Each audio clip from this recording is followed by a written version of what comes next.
Okay, here we go.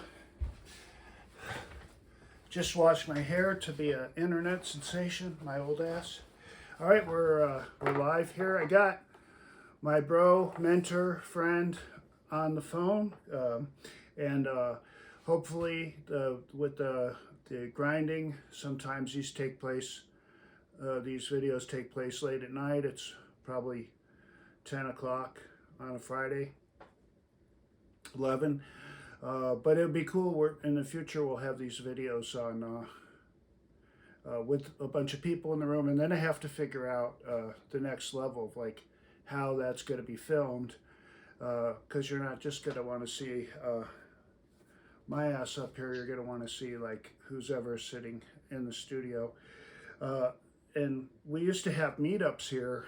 The TED was at almost, I think, everyone. For years, we had meetups here in the shop.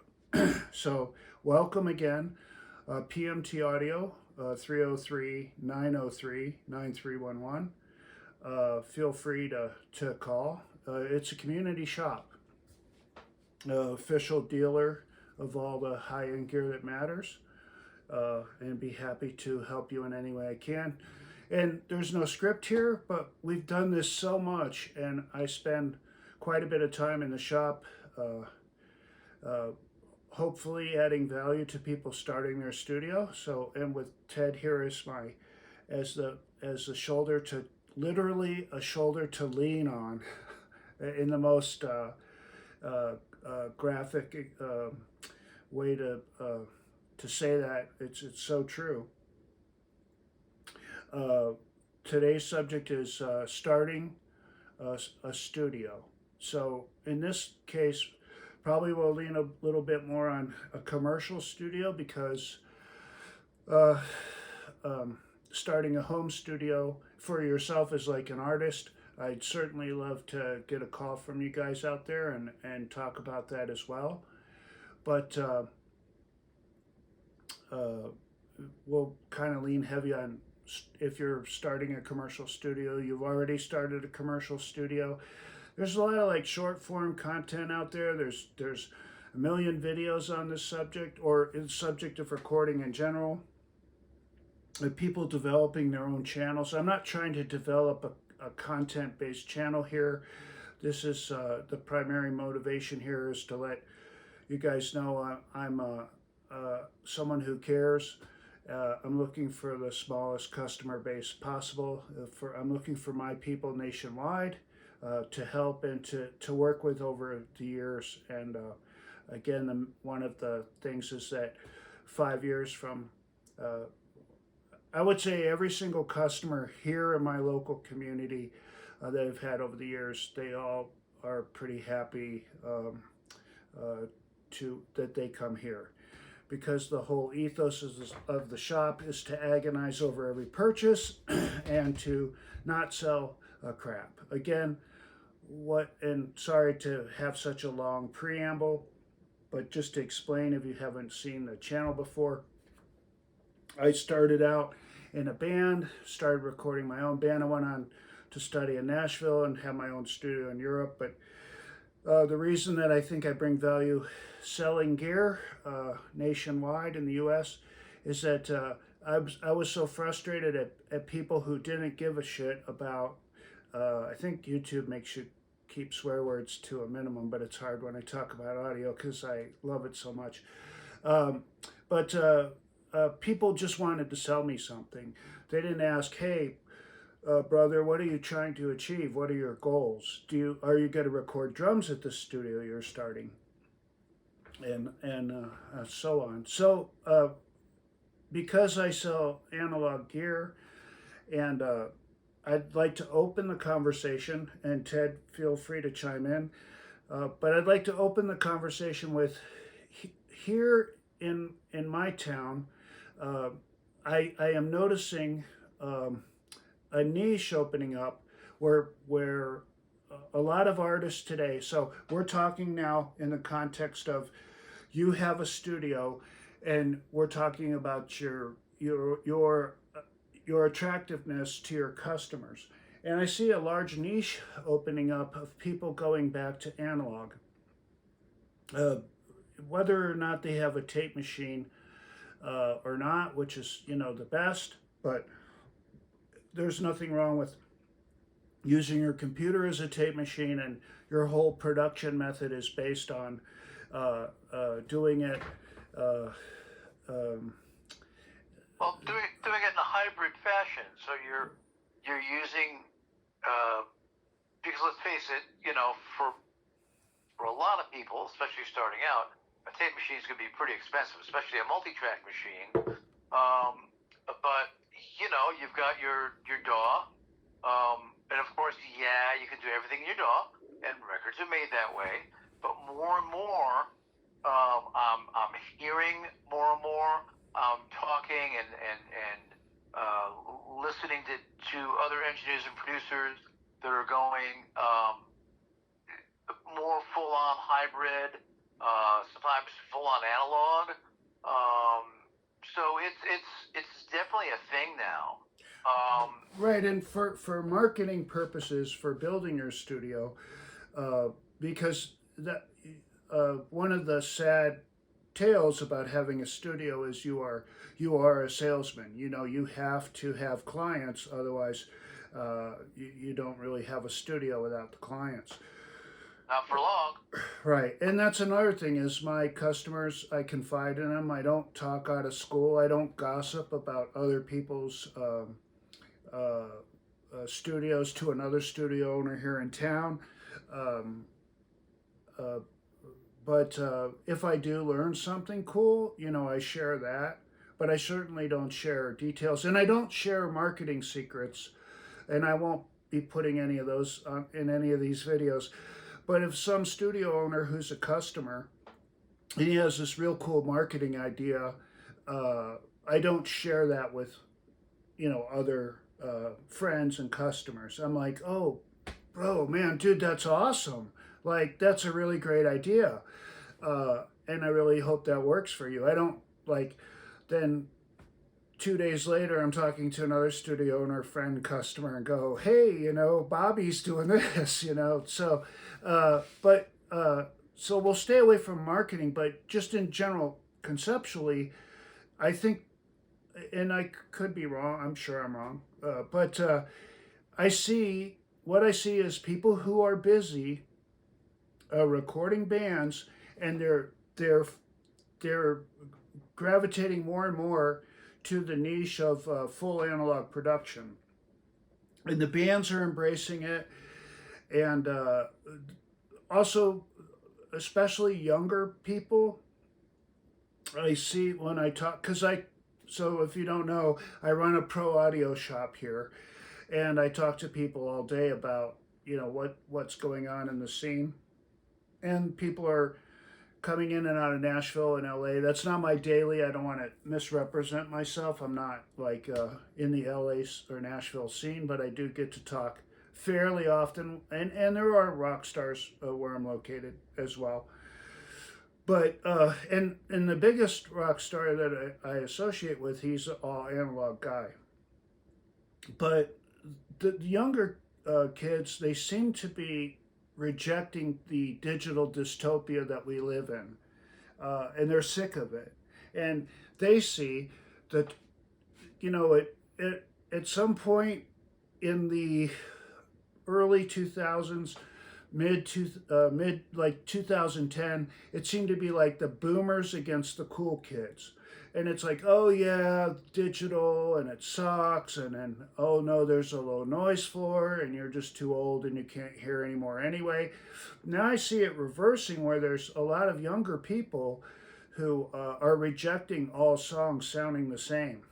You know, so they're not dummies. Uh, I have learned that it's not my job to help people be smarter. It's just add a little bit of guidance if I can, or definitely steer people away from junk, which I don't even carry junk, so that's not a problem here. But uh, a lot of kids are rejecting. When I say kids, I mean 20 somethings. They're rejecting the whole modern crap, and it's not important what I think. It's important what you watching this video think. It's also important what my customers think. Of course, you could probably guess what I think is that Heart did not sound like AC/DC, didn't sound like Black Sabbath. You could hear in the first opening notes of the song, like, oh wow, that's so and so. Whereas now we're kind of gravitating towards where everyone sounds the same. Simultaneously, while this is going on, I have 20 somethings that are like, that's a Kemper. I can hear it. And I'm like, I want to bash digital as much as the next guy, but I'm a little bit skeptical at that assessment. And they're like, no, you can hear clearly, and they can hear obviously way better than I can, the nuances and everything. So going back to the point, the first point is that there is a niche for analog production if you're starting or if you're looking to move your studio to the next level.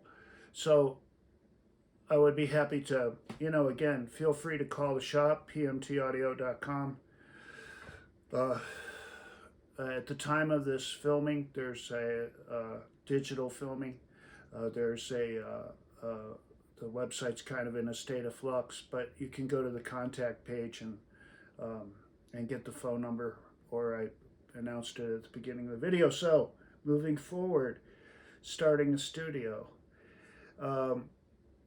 So I'll just, and the reason I don't think I need a script for these, and some people don't like long form videos, but what I want to do with these videos is if we were here, like if you were here at the shop and you came in here and I would offer you a sparkling water or a beer, or I'd make coffee in the French press, and we would talk.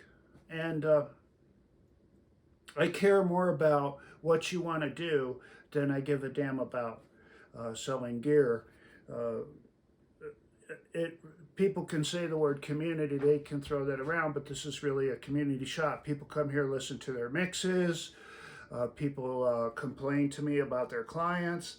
While we're on that subject, don't go online and complain about clients. It's not becoming, and so this is cool. We're like, you're at the shop, we're having a conversation, and Ted's sitting in here. He's on the phone right now, but he comes here quite often. But the negativity, I guess, is something that we could all work on. So it is easy to fall into complaining, or a band, because they can be a pain in the ass. Maybe every band is in its own way. We're all doing this for the passion of, I have a lot to say on this subject. We're all doing this for the passion of music. And the world needs more producers and more people who dream big. The world doesn't need more computer nerds. I'm not, like, personally, if I were running a commercial studio, which I don't do because I sell gear, and I hired an engineer, I would be interested in his or her vision more than how fast they could run a DAW or how fast they could edit. And time is money and all that. It's like, no, we're going to pay per project, or you bring the customers in, hot shot. But kind of rambling here, but that's how these conversations go. So less about yourself, more about the client. That's like in the form of artist development, so producer development. So developing yourself as a producer, it's about the artist's vision. My mentor, who's done a gazillion platinum records, and friend, I'm happy to say, his concise definition of a producer is to achieve the artist's vision on time and on budget. So that's the definition of a producer. Whatever you bring into the world, whatever you conjure, whatever magic you make happen for the band, that's why we're in this, or that's one avenue, right? There are other avenues where you're a super editor or whatever. We're in separate camps. To me, in most cases, that's almost like talking to someone who's a lighting engineer. If I'm at a bar and I start talking bad about lighting, and then the guy I'm drinking with is like, "What do you do?" "Oh, I run lights." But yeah, so the passion of producing, it's not necessarily about you, it's about achieving the artist's vision. And I think it was a little bit of a tangent where I forgot. But in starting the studio and getting clients in, that's the overall theme of this section of the video. Uh, to market yourself, to differentiate yourself between other places they could go, if you have a cool, receptive space, we'll define vibe next. But if you have a cool, receptive space, and then you have a niche where you can get the people interested in coming to your studio. So it's, first of all, it's you as the producer. Hopefully, you're the producer.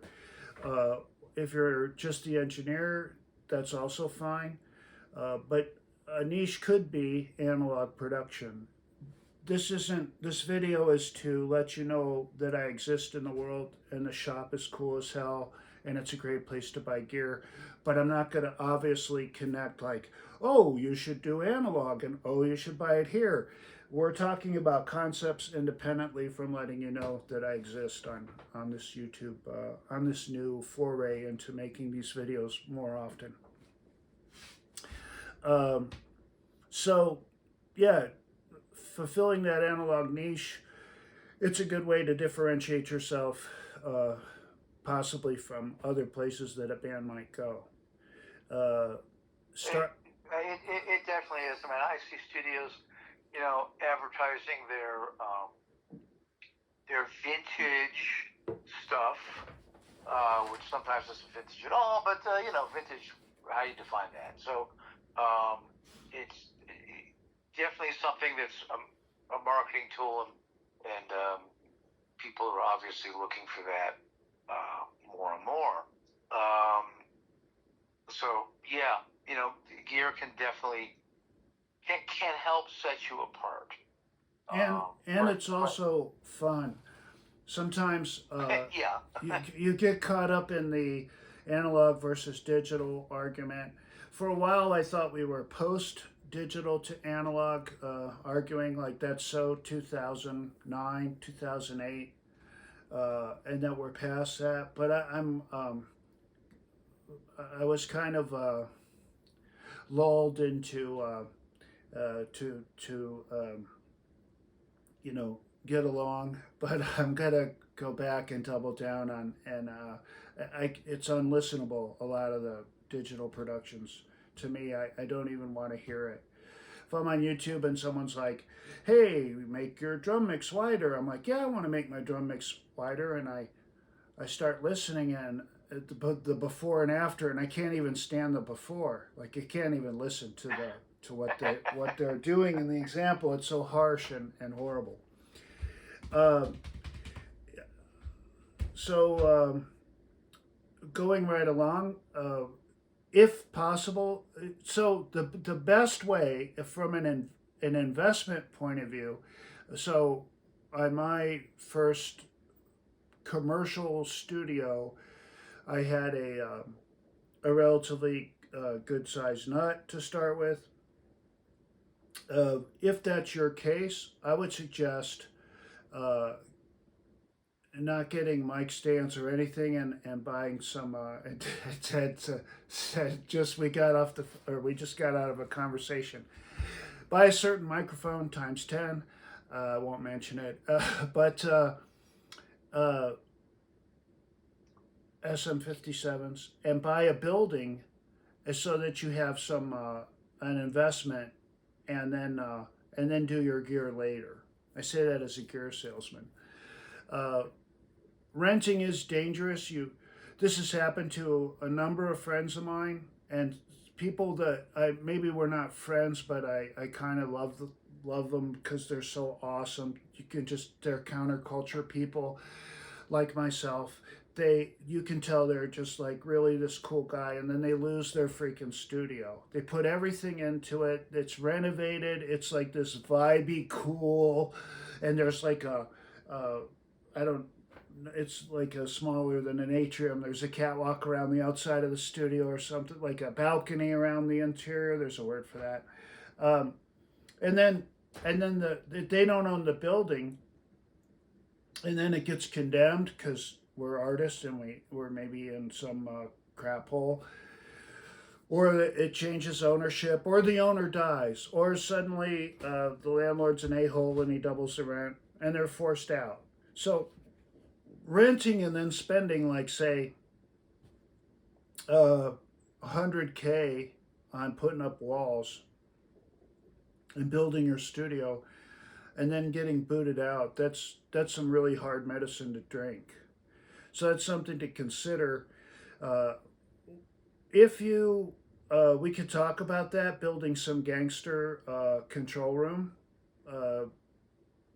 in a rented building that may or may not solve your problem exactly, but you can kind of. I can't tell you the amount of people. I would say of the commercial studios of people I know, it's a pretty big percentage, 20-ish% of people who lost it all because they were renting, and then they put all this money into the infrastructure, and then the renting thing didn't work out. It wasn't because they failed as a business person. So that's something to think about. But you can throw up some ghetto walls if you have an extreme amount of money and you want to rent, and then your lease expires and the landlord doesn't ask you back, then and you've got that money to burn, then maybe who cares? But most of us aren't in that situation. So again, my advice would be buy the building and then still come by the shop. This is the same. If you're watching this in North Carolina or Georgia or California or wherever, you're still welcome to call me.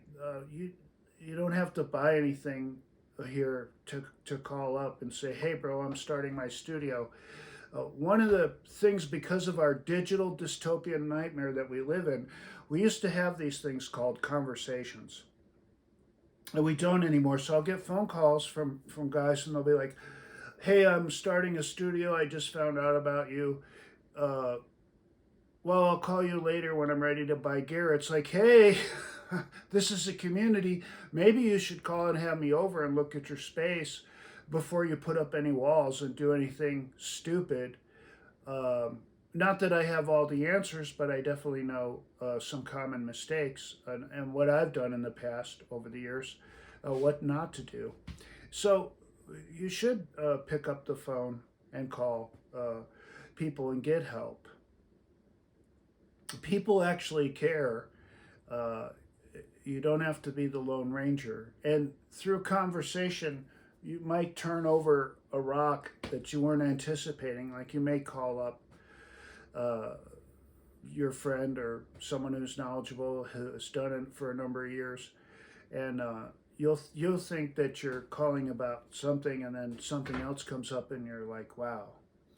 So as long as you know, it should be. Ted and I have another friend in town. Hopefully, he'll be in on these videos. We talk daily, and that's a cool thing about audio is you never run out of things to talk about. I think it could only be compared to like physics or being a doctor. I'm sure if you're a surgeon and you have a surgeon buddy that you play golf with, you probably never run out of things to talk about because there's so much to learn. So back to starting your studio.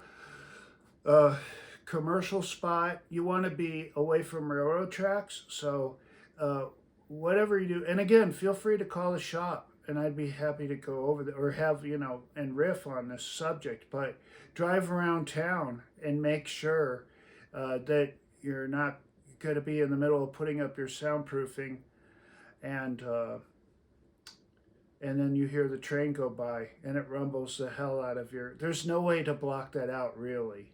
Or truck traffic. Yeah. You want to make sure you're not in a flight path.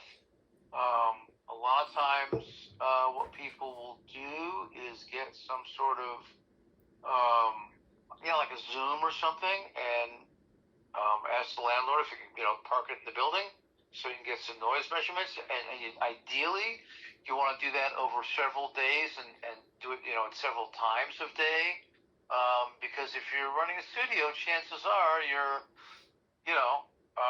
more or less a 24-hour business.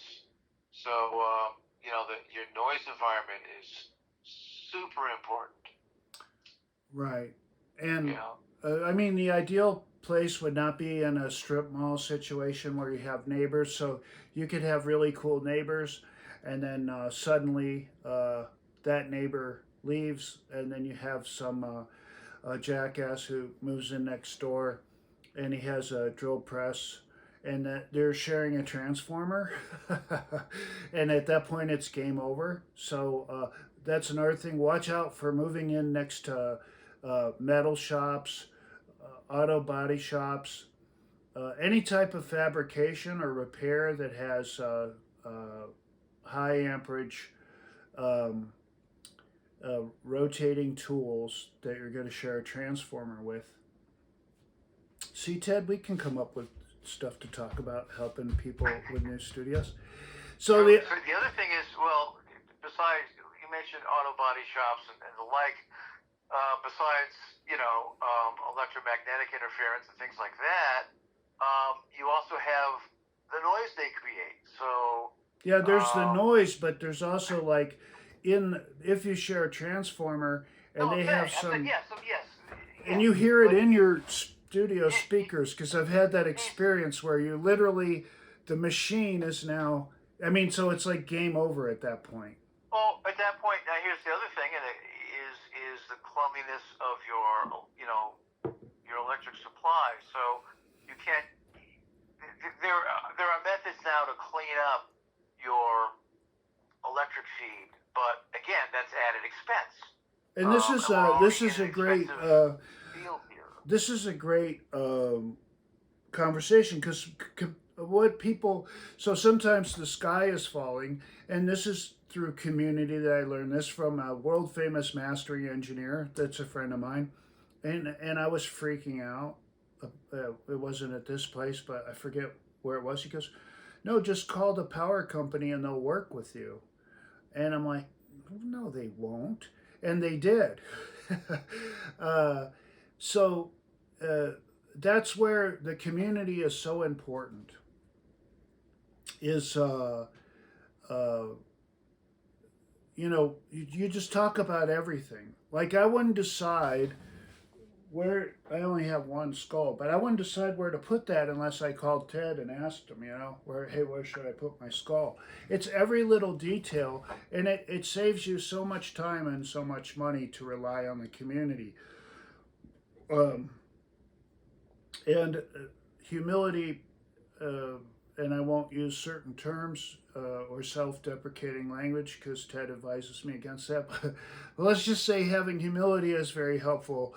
Uh, there are people that will watch this video possibly, although not a lot of people watch these videos because this is kind of a counter narrative to what YouTube tells you to do, what marketing tells you to do. This is long form, like you were here, we were having a beer, and it's the shop as a selling pro audio gear. I also want to run counter narrative to. I'm not going to have an online store.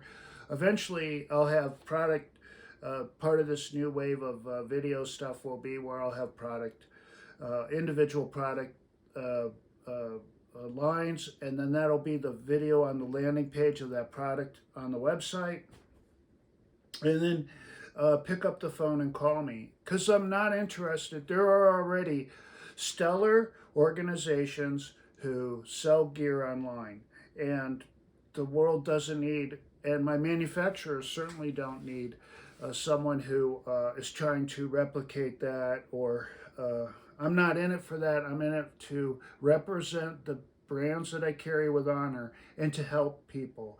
So I've as an example, someone will call me I need a summing amplifier. I'm like, hey brother, how are you doing today? What? How's it going? And they don't want to hear that, you know. And I'm like, what do you need a summing amplifier for? And then they're checked out. They're like, you know, the worst case, never mind, and hang up on me, or they're frustrated, and that's what we need to escape from is the immediacy, frustration. I'm not here to be in the way. Like I can totally shut up and yes sir and sell you Chandler Curve Bender, which you desperately need. But I'm not here to draw things out purposely, but I am here to remind that we need to get back to community. We need to reject this uh,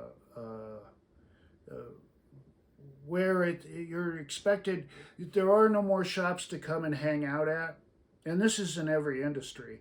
Like there's no electronics shops. There's no place you can go talk tools. You may live in a town where you're blessed, but most of the country, it's the jackasses at Home Depot who don't even know where the drill bits are, and then they don't. If you want, you have some special application. You're trying to hang your acoustic treatment and some concrete, and they don't know what they're doing.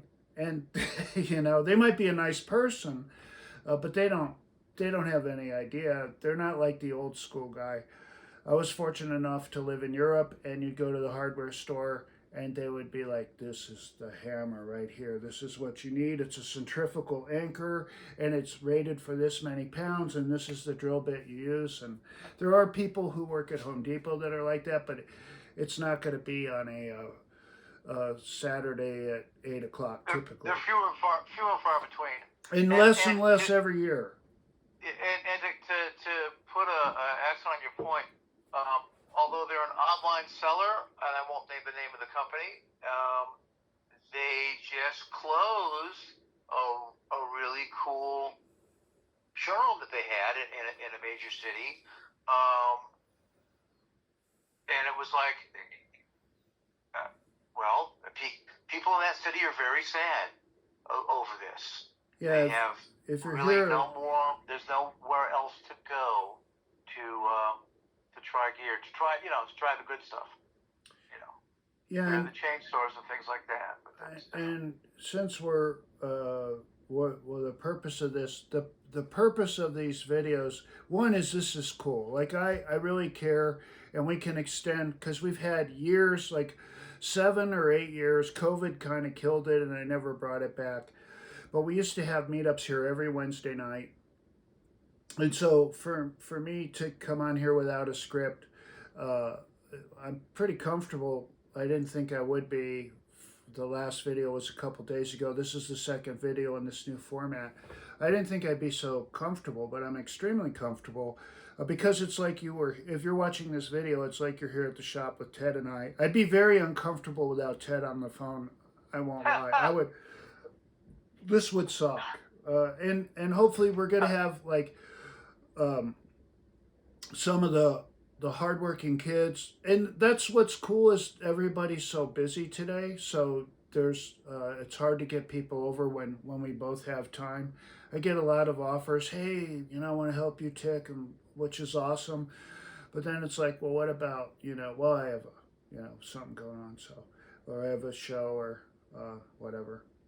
Hey, so Tick, speaking of things going on, I do have a pretty early call tomorrow, and I think we definitely have to have at least a part two on this conversation because I think we got a little bit off topic. Not that it wasn't good information, but we definitely need to revisit this topic some more. I mean, And it's help there's folks a, out in a building lot this to new studio. go into. Does A that mean lot. you're signing off right now?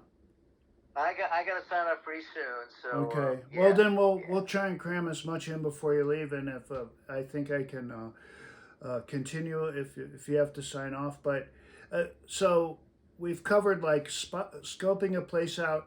Again, this is your introductory to community. Hey, I don't have anyone. I can call the shop and I'll be happy to help you. Again, whether you buy anything here or not.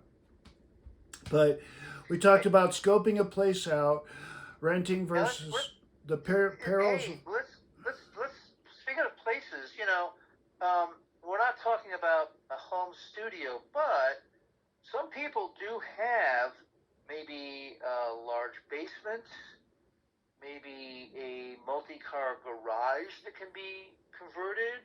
And that's You and I know two cases of great studios like that. yeah, and Um, that can be perilous because I know like people who are very very competent and they can't,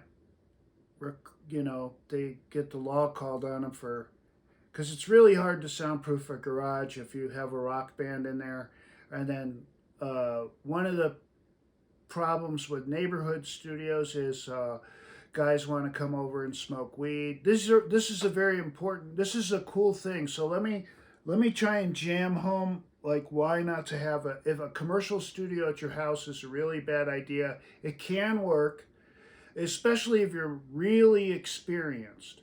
But if you're not experienced uh, and you can't totally isolate the sound, but you have a bunch of cars parked out in front of your house, depending on where you are in the country and what neighborhood you're in, that may not be a problem.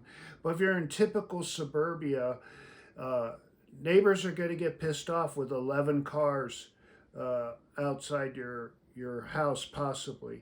And then guys are going to want to smoke weed. And then if the missus is there with you and your family and they have to use a bathroom, and or if there's 11 people. So a commercial building, there's really no substitute for it. There's a person Ted and I are both thinking of right now, and he works around it. Uh, but generally speaking, a commercial building, you eliminate just about any issue you would have with running it out of your house. It is cool that you can walk upstairs and go to bed after tracking. Um, but yeah, the bunch of beer cans and weed and whatever else is involved, and guests or jackasses in your home, and then they know where you live, and that can be a whole host of problems. Your neighbors, noise complaints. Um, but we can talk about that too. But that's an important distinction between like, oh, I'll just build it in my house and then I'll just have people over. And then depending on where you live, there and depending on the government in your area of the country, they can crack down on you pretty hard. That can be a thing too. So here in the state where I live in, there's not a lot of police enforcement of things like that, but states vary. Uh, oh, he's running a business out of his house, and then they crank up everything against you, and then if you're a hippie with a studio, it becomes even worse, depending on again what state the South, for example, maybe in a lot of suburban areas. Law enforcement can be a little bit more uh, enthusiastic. So getting a place, starting your own studio, getting clients, differentiating yourself from other studios. One avenue, I'm not advocating for it, but one avenue could be analog production, and a lot of younger people are very interested in doing that and doing everything in one take and no ultra editing. Um, and so, again, you're welcome to call things like getting an LLC. So I have so many customers where I'm like, can I make this invoice out to your LLC? And they're like, no, just put it in my name. And it's like, bro, write this off, get your LLC going, write this off on your taxes. What are you doing? Buying studio gear and not writing it off. It's hard enough to, keep afloat without not deducting this. Again, well, even if you deduct it on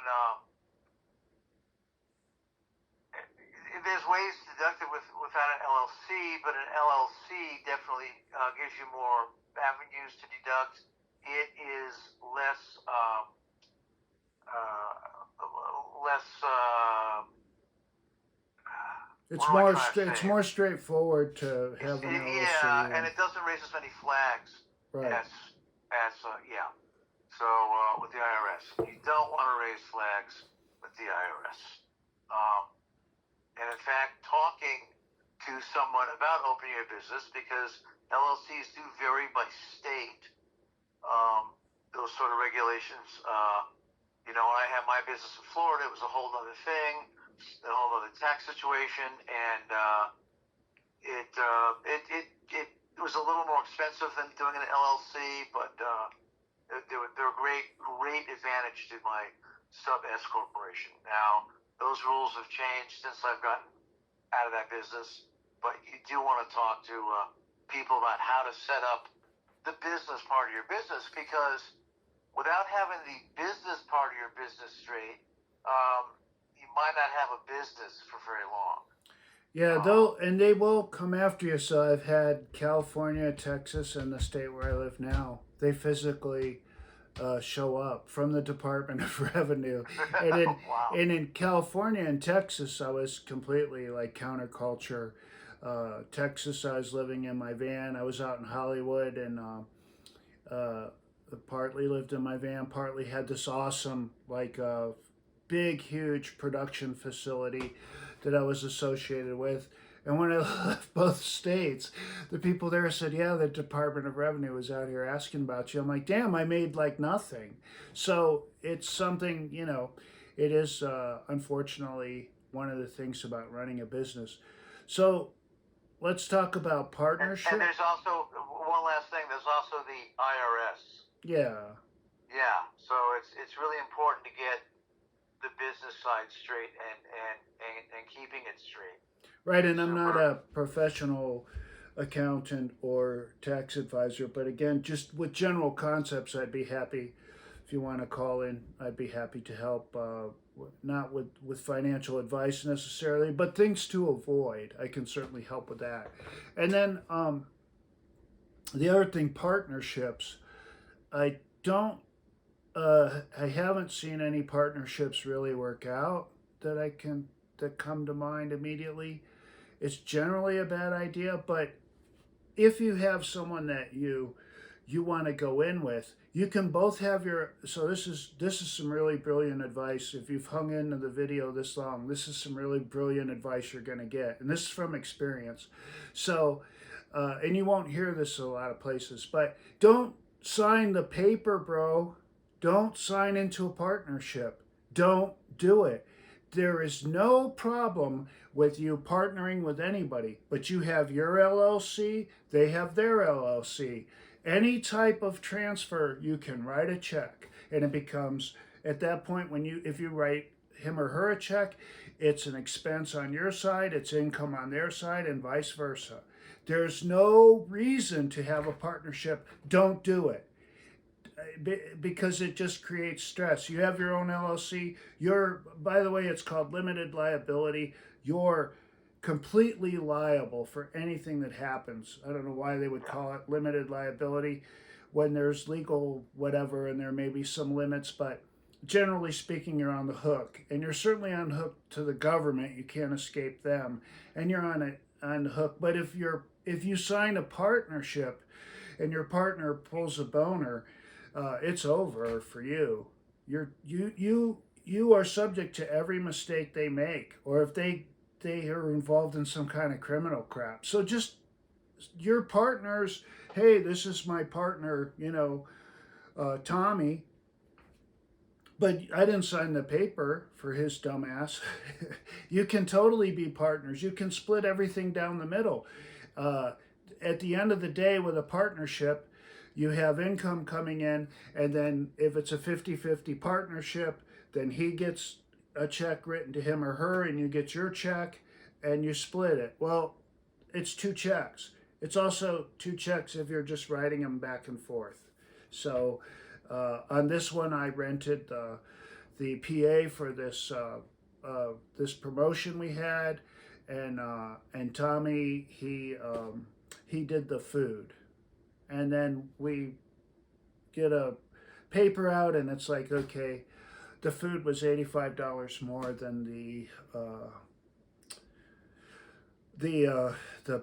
PA rental. So, hey brother, here's your check for $42.50, right? So that's brilliant advice I just gave you at no charge. That should be more than enough reason to drop what you're doing and start buying your gear here at the shop.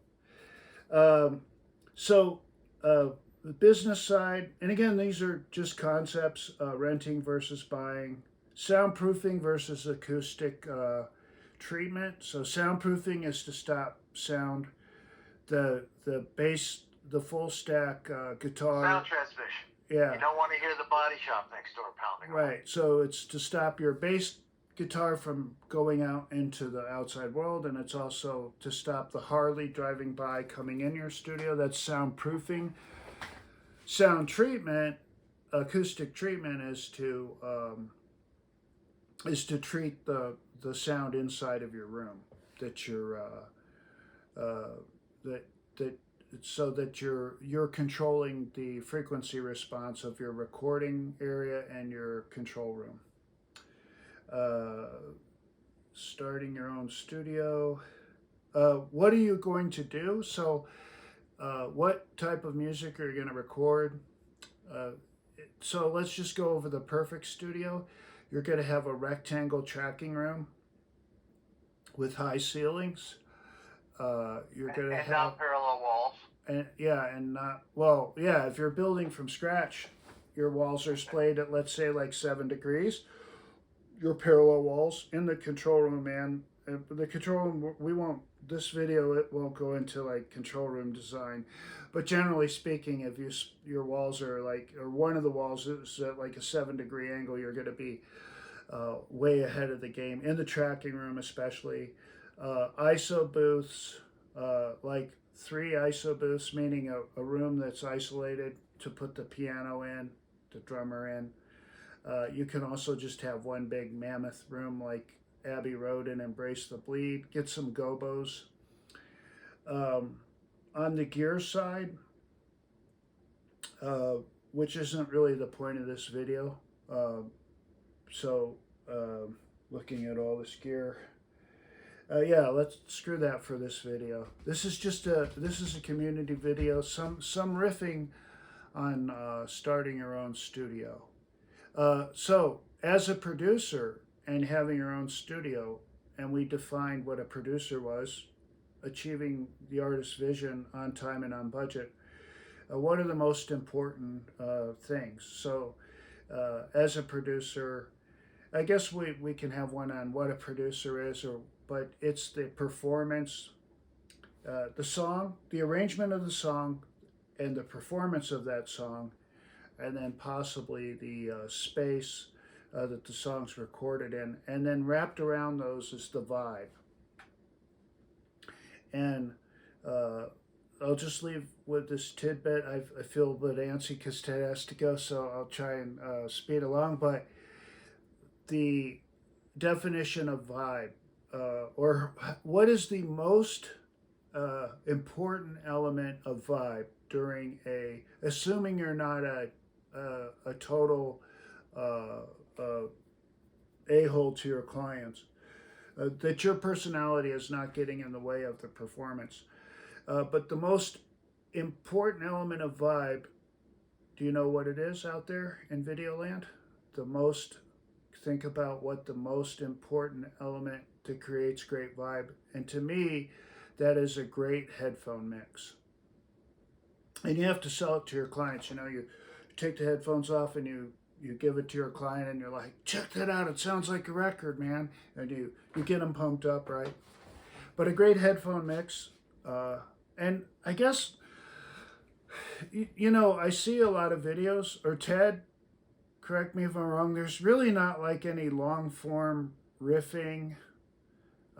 You'll even see greats, like I'll see interviews with Rick Rubin or podcasts with Rick Rubin and whatever, and you have to go through hours, but they don't go down a list of like, do this, do that, so much. Maybe I'm wrong. I don't Maybe I don't watch enough of them.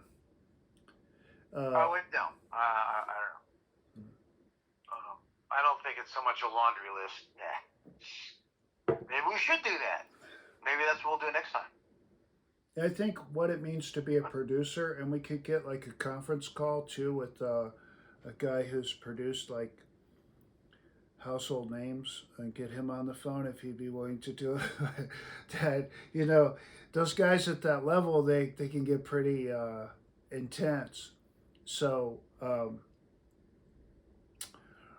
and I don't want to impose, and so I don't know. But if he knew Yeah. that it was helping the shop, and just some general, I can also just convey secondhand. That'd be interesting. That'd be cool. So to review, if you're starting your own studio, why should people come to your studio? And then again, one way would be to differentiate yourself with full analog production as one idea. Oh, let's talk to the hip hop guys if you're watching this. No one has taken my advice. I have one young guy who took my advice. He's got this awesome studio, and it was another subject, but I said, dude, screw like social media, whatever. You just got to go out and pound the pavement. And to my surprise, he's like, Tick, I did exactly what you said. And I was walking, like you told me, I started on South Broadway and I went north. And then I just asked around and I've got this awesome place now. And so, but no hip hop guys to my knowledge. So one of the things is in this world, we have marketing and we have audio pro gear audio guys, and they just want to sell you stuff and they don't really give a shit about if you're recording drums, or they're burned out and they're tired of you anyway. They don't want to talk about like your band or whatever. So and they're also victims of marketing because everyone does what the hell they're told. So the hip hop brothers and sisters out there, they're like, well, I have to have studio speakers. And I'm like, first of all, just because it says studio speaker on the box doesn't mean it's worth a damn.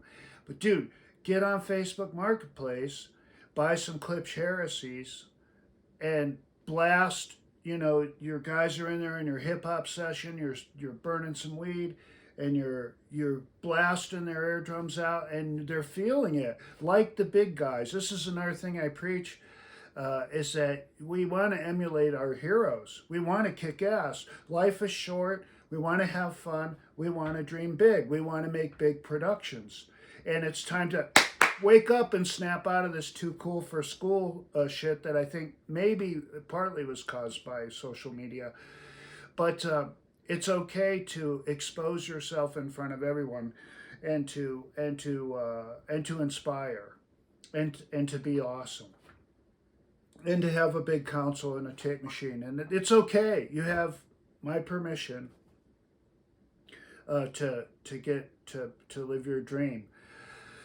And this repression stuff doesn't help anyone. But the hip hop guys, they'll all go buy the little speakers, and they're there with their computer and they're staring into it. And I'm like, your heroes are like, you know, it's not your budget to get an SSL-G and have photo ops, you know, for the whole town to come by with your soffit mounted main speakers. But as a minimum, get some Klipsch Heresies or some old school like 70s, 80s loudspeaker and throw a party. And when the dude comes back in out of the vocal booth, which we can talk about, designing a vocal booth so you don't have a 400 hertz buildup, so you have to use your fab filter and cut all the goodness and intimacy away, and it doesn't sound like the reference tracks. And if it's R&B, it doesn't sound like R&B. It sounds like you took 400 hertz because you can't build a vocal booth. Part of humility, if you can't do it, feel free to reach out to and find out, get the answers to all these things. So, because no one knows it all. We're all in this together, and there's no way to know it all, and so you should just go with a thing that you don't know a lot, and then just get help. And it's way more efficient than and not being. And once you get into that habit of going, yeah, I don't know, man. I'm just what do I know? uh, you're gonna be much better off. Your life, you're gonna be much better off in life, not just in audio. Once you relax and realize that, yeah, it's way more efficient. But hip hop guys, get your 80s because they look cool with the brown grills or whatever. But get your clips, even La Scala, if you're that crazy. You know, if you're gonna let go of the edge of the pool, and really, this is like hanging out at the shop. By the way, this is what it's like. If you're gonna let go of the pool and go to the deep end, get some clips La Scalas, and blow people's. You know, those La Scalas will actually move your hair. And it's like, well, it's not a studio. Oh, yeah, because it's not a studio, because I can't hear the 3,000 hertz when this dude's spitting and everyone's hair's coming up on their arm and everyone's feeling the music and they got a glass of red wine and they're losing their minds. That's way, it's gonna, the performance is gonna be there. The vibe's gonna be there.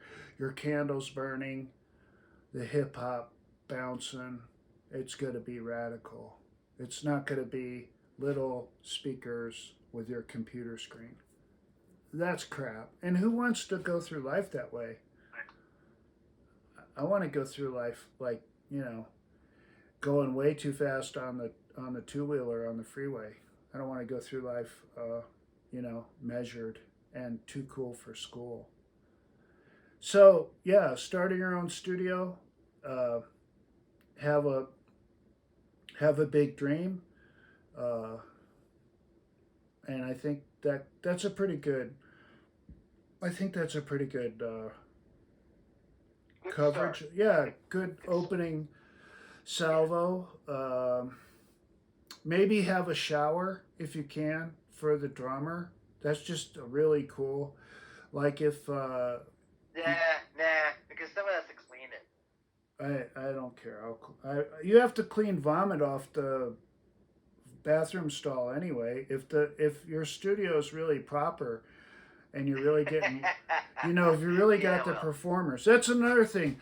All these interviews on YouTube and the dude's like sitting there and they're asking some engineer like, oh, you know, and I won't say names, but let's say it's some famous guy. He was, let's say this is from the 80s, and they're like, oh, what Phil, not Phil, not to say Phil so okay, Zababop, what compressor did you use on that? And it's like he's like going back in time, thinking about the session, cocaine, strippers, insanity till 5 a.m.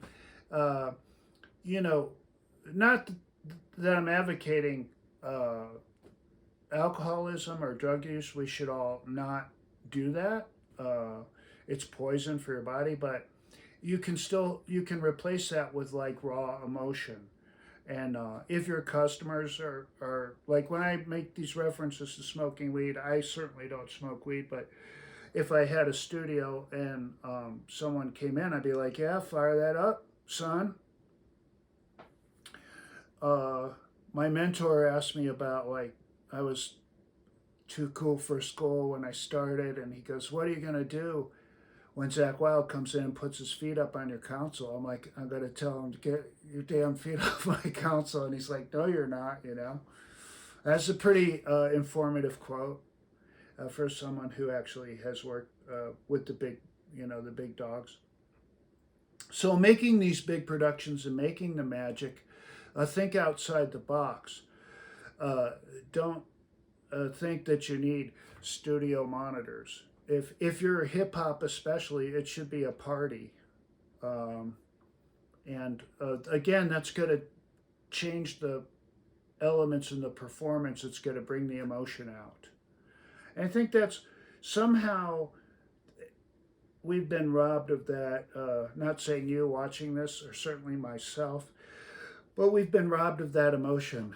And there is with this digital dystopia that we live in, and there are out amongst us, there's more people who are manically depressed, and no one's happy with the world around them, and that is a great studio market niche to where people can let go, and that tension in your shoulders goes away when you're in your studio, and you're making a difference in their lives, and by extension hopefully making a difference in their performance.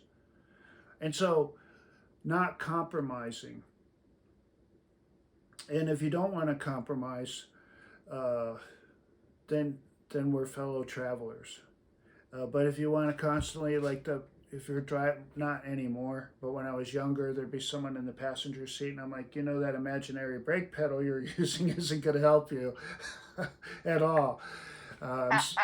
I'm sorry you're terrified of my driving, but yeah. So putting the imaginary passenger seat brake pedal on is no way to go through life. And I'm not talking about excess or self-destructive. What I'm talking about is passionate approach to making great music. And again, going back to the beginning of the video, and this is where we can wrap it, but the world needs more producers and more and bigger dreams. And I hate to tell you this, if you are a digital dystopian victim, I'm sorry, and you can break away from that. But in the meantime, I'll tell you that it's pretty freaking awesome. The country's awesome. We're living in the easiest time, the greatest time that we've ever had. I know that's not a popular thing. I know it's a lot of people want to complain and everything sucks, but it's really pretty awesome. And as a producer, if you make it awesome, you're going to differentiate yourself. And we can go, I think we can have different videos on like client interaction, which I think would be, that'd be like a cool roundtable thing where, Ted, if you're available, and we could get Clark in here. He's got a Grammy. We get some other guys in here who have a lot of experience and talk about like client interaction. There's a lot of subjects that I don't think are covered in depth out there. Yeah, certainly. Yeah, definitely. And I'll just say one final thing. So if this is all new to you or you've spent the time wincing, I have guys in town who, most of my customers become, not all, some are like I never see them again or whatever, but most of my customers become friends, and we're constantly interacting. One example is I'm like, bro, you're done buying gear, like for what you're doing, and he was like all depressed. I'm like, you still come by, but you've got your your basics, and don't spend any more money on gear. And he was kind of like butthurt a little bit about it, but sometimes at the beginning of our relationship, I'd be like, hey man, can we listen to that again? What are you doing? What's going on with that vocals? Do that. Yeah, I get excited. And they were reticent to interact.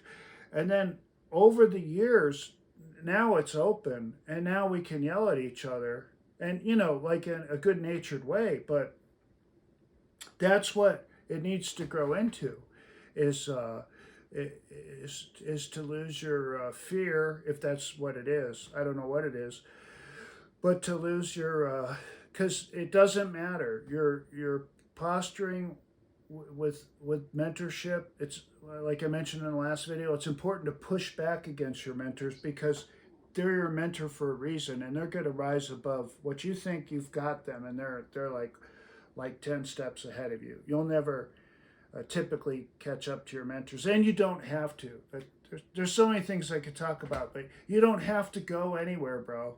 Just record, kick ass, set up some drum recordings, have a blast. Everything's going to come in its own time, and you're not going to get to a level. It's not about if you're better than someone else. It's about, are you having fun doing it?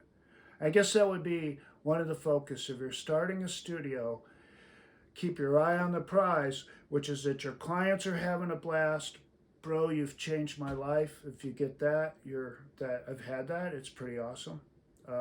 Or they're having fun, and then you're having fun, and if maybe you're the type of person who doesn't want to have fun, and then we can also. I like working with. I like working and serving guys, as some of my customers don't want to have fun, but that's fine. That's their also their choice. I don't look down on. I maybe I have something to learn from them. Maybe there's a big shock coming to me at the end of all this. Like, you laugh too much, so you're going to hell, bastard.